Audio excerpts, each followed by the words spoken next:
Track 10. Unit 3. Listening 1. Part 1. Multiple choice. Extract 1. You hear part of a radio discussion in which two writers are talking about their books.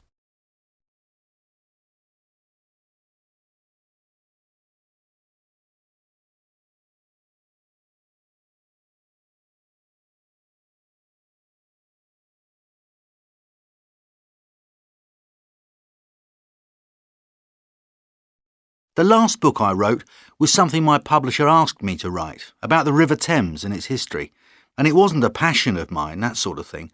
And to this day I'm not entirely sure why the publisher approached me, but I could imagine how other people might be interested, so I signed up. And once I got into it, I found the whole thing quite intriguing. I'd rather not have had to limit our investigation just to the inner city, but there's only so much you can pack into 400 pages. Now it's finished, I have to say I rather miss working on it. Do you enjoy the research side of things? Not so much, but now we have the internet, of course. Indeed, but can you trust what you read?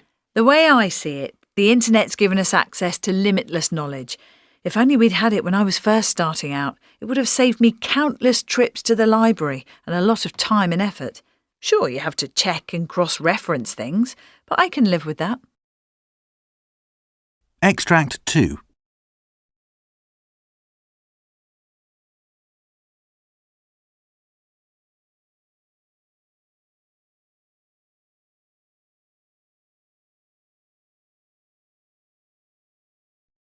I don't know if you've heard, but I'm off to Greece once the term finishes. I'm joining up with this team of archaeologists. They need people to do the physical stuff, the digging, I mean. It won't be paid, but it'll give me some real experience in the field, even if it's not strictly relevant to the courses I'm taking next year. And it'll make a change from the tedious kind of jobs I normally end up doing during the holidays. Well, I imagine you'll really get a lot out of it. After I finished my first degree, and we're talking at least 10 years ago now, I got offered a position with a really prestigious firm of architects, and I felt I couldn't say no, especially because we were all still waiting for the exam results to come out. And it was good there, but I still wish I'd given myself the chance to consider something else. Well, that's why I've come back to university, I suppose. Extract 3.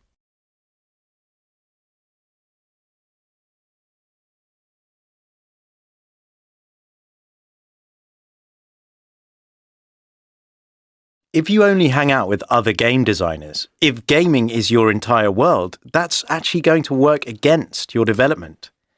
The people on top in this profession are the ones with, I'd call it, an insatiable curiosity for, say, history, science, music, that kind of thing. Anyway, when I'm starting out on a new game, I'll work out what the goal is.